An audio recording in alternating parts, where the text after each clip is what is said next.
I want to tell you about a story about a soldier in the Second World War. Now, this soldier was a country lad, and he got caught up into the army. And in those days, right at the beginning of the Second World War, the threat of invasion was very real. And he found himself down on the East Coast, guarding the beaches. And one of the things that the army were doing in those days were putting in minefields. They put in a lot of minefields, and they used to put signs up on the minefields to actually warn the enemy that there was mines there. And the idea of that is to protect the area behind the minefield and then steer the enemy to the sides where they would attack them. And so that was a principle. But the thing is with minefields, especially with lots of other civilians around, they had to put guards up to stop people walking into these minefields.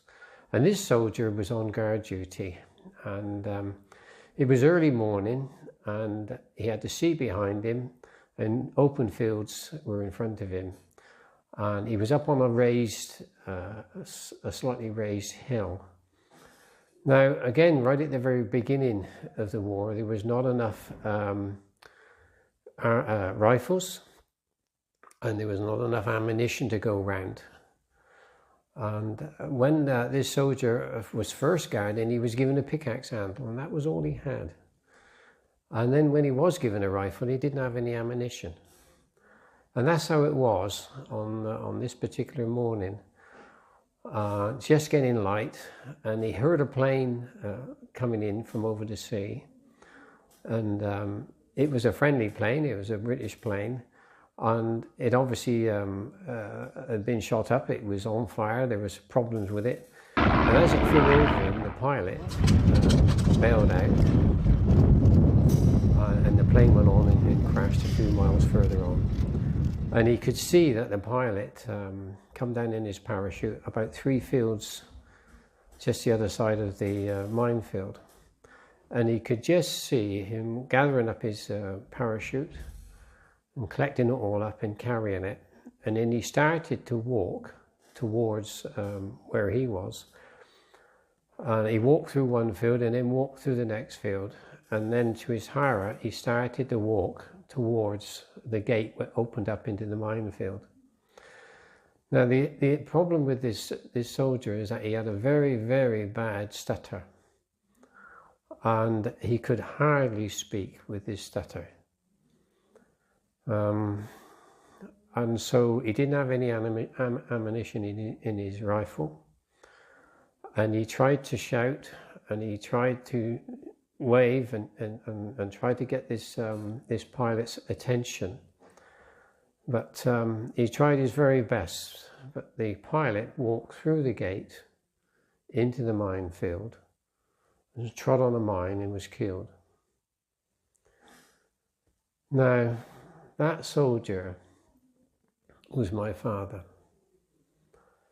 And later on in life, my father developed Alzheimer's, dementia, and at some stages he didn't even know who I was. That's how bad things had got.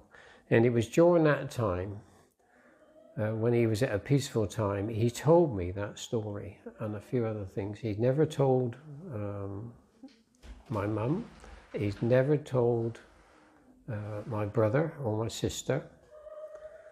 He just told me. And since I've been a Christian, I've realized, that the things that happen in our past, we hold on to them. My father had held on to that all his life. All his life, he'd held on to that secret. And can you just imagine how, first of all, going through something so dramatic and so difficult to cope with, and then holding on to it, not being able to share that with anybody.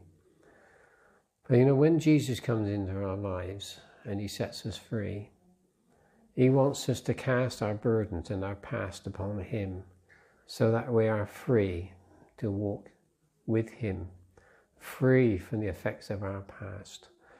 My father then didn't know Jesus. And next time I speak, I'm going to share how God broke through the Alzheimer's, and my father come to know him. So I want to thank you for listening. I want to thank you for tuning in, and I'm looking forward to speaking to you again. Bless you. Thank you.